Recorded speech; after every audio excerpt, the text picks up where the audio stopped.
Hello, and welcome to the This Happened Today in History podcast. I am your host, Mr. Miller. This podcast will cover a number of topics that happened on this date in history.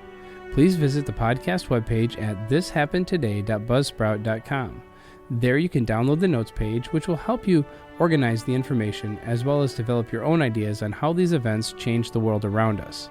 If you're interested in hearing more, please consider subscribing so you will not miss out on what happens tomorrow in history.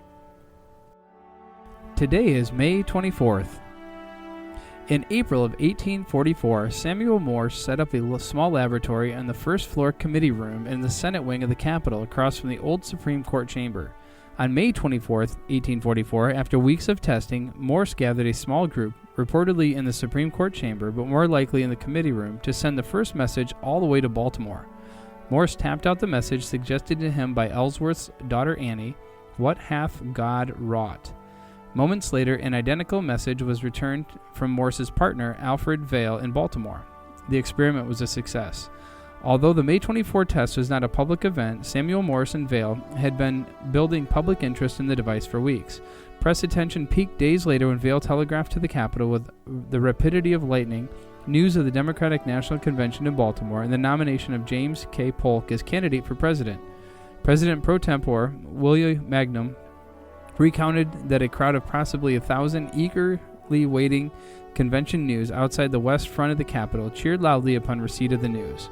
Senators were among the first to appreciate the value of the telegraph. "It is one of the marvelous results of science," commented Thomas Hart Benton of Missouri, putting people who are miles apart in an instant communication with the accuracy of face-to-face conversation. A telegraph office was installed in the Senate Press Gallery later that year, and regular reports of Senate action soon reached the most distant communities in an instant. The post office assumed control of the Washington-Baltimore telegraph line in October and had opened it to the public on a fee basis. But Congress declined to fund the line's extension or to purchase Morse's patents as he had hoped. The tenacious Morse instead secured private investment in licensing, and by 1850 more than 10,000 miles of telegraph wire stretched across the nation. And in 1883, after 14 years, the Brooklyn Bridge over the East River opened, connecting the great cities of New York and Brooklyn for the first time in history. Thousands of residents of Brooklyn and Manhattan turned out to witness the dedication ceremony, which was presided over by President Chester A. Arthur and New York Governor Grover Cleveland. Designed by the late John A. Roebling, the Brooklyn Bridge was the largest suspension bridge ever built to that date. John Roebling, born in Germany in 1806, was a great pioneer in the design of steel suspension bridges.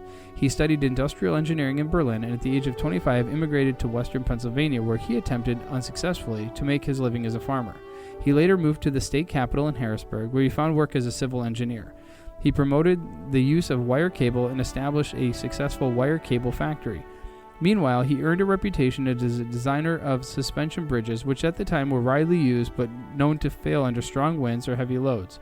Roebling is credited with a major breakthrough in suspension bridge technology, a web truss added to either side of the bridge roadway that greatly stabilized the structure.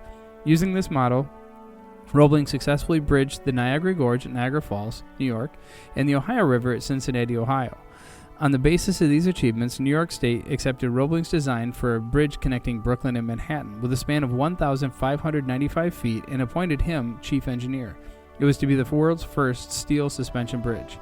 Just before construction began in 1869, Roebling was fatally injured while taking a few final compass readings across the East River. A boat smashed the toes on his one foot, and 3 weeks later he died of tetanus. He was the first of more than 24 people who would die building his bridge. His 32-year-old son, Washington Roebling, took over as chief engineer. Roebling had worked with his father on several bridges and had helped design the Brooklyn Bridge. The two granite foundations for the Brooklyn Bridge were built in timber caissons, or watertight chambers, sunk to the depths of 44 feet on the Brooklyn side and 78 feet on the New York side.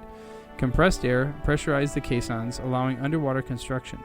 At the time, little was known of the risks of working under such conditions, and more than 100 workers suffered from cases of compression sickness. Compression sickness, or the bends, is caused by the appearance of nitrogen bubbles in the bloodstream that result from rapid decompression. Several died, and Washington Roebling himself became bedridden from the condition in 1872. Other workers died as a result of more conventional construction accidents, such as collapses and a fire. Roebling continued to direct construction operations from his home, and his wife Emily carried his instructions to the workers. In 1877, Washington and Emily moved into a home with a view of the bridge. Roebling's health gradually improved, but he remained partially paralyzed for the rest of his life. On May 24, 1883, Emily Roebling was given the first ride over the completed bridge with a rooster, a symbol of victory, in her lap. With 24 hours, an estimated 250,000 people walked across the Brooklyn Bridge using a broad promenade above the roadway that John Roebling designed solely for the enjoyment of pedestrians. The Brooklyn Bridge, with its unprecedented length and 2 stately towers, was dubbed the 8th wonder of the world. The connection it provided between the massive population centers of Brooklyn and Manhattan changed the course of New York City forever. In 1898, the city of Brooklyn formally merged with the New York City, Staten Island, and a few farm towns, forming Greater New York. And on the night of May 24, 1856, the radical abolitionist John Brown, 5 of his sons, and 3 other associates murdered 5 pro-slavery men at 3 different cabins along the banks of the Pottawatomie Creek near present-day Lane, Kansas. Brown had been enraged by both the sacking and the anti-slavery town of Lawrence several days before, and the vicious attack on Charles Sumner of the floor of the U.S. Senate, in which Representative Preston Brooks of South Carolina relentlessly beat Sumner with a cane. The killings at Pottawatomie Creek marked the beginning of the bloodletting of the Bleeding Kansas period, as both sides of the slavery issue embarked on a campaign of terror, intimidation, and armed conflict that lasted throughout the summer. 3 days prior to the massacre, on May 21st, Brown and the Pottawatomie Company, an informal militia group, marched toward Lawrence to protect the town from pro-slavery men intent on its destruction.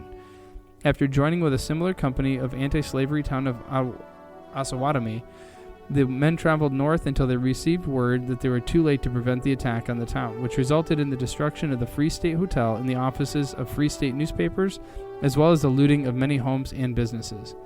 While camped near Palmyra, Brown resolved to take his revenge on his pro-slavery neighbors and enlisted the help of an associate named James Townsley to carry him, his sons Frederick, Oliver, Owen, Salmon, and Watson, as well as his son-in-law Henry Thompson, back to Pottawatomie Creek, while a sympathetic Theodore Weiner followed on horseback. After crossing Mosquito Creek, the men camped for the night of May 23rd and most of the following day. They did not, however, disappear from the Bleeding Kansas scene. News of the attacks inflamed the territory as both pro- and anti-slavery families fled for their lives. The irregular warfare extended beyond political motivations and became personal and mercilessly brutal. Men on both sides continued to organize into armed groups and began patrolling the area in search of their enemies, resulting in engagements such as the Battle of Blackjack, where Brown took a number of pro-slavery men prisoner, and the Battle of Pottawatomie, in which Brown and his men were unable to protect the anti-slavery town from being looted and burned by border ruffians, and Brown's son Frederick was killed. By the fall, the new territorial governor, John Geary, had largely restored order in the territory, although violence flared up regularly until 1858 and periodically after that. The Pottawatomie Massacre and the other attacks that marked the Bleeding Kansas are considered by many historians to have been the opening shots of the Civil War. You have been listening to the This Happened Today in History podcast. I thank you for listening, and I hope that you have enjoyed learning about historical events from the past.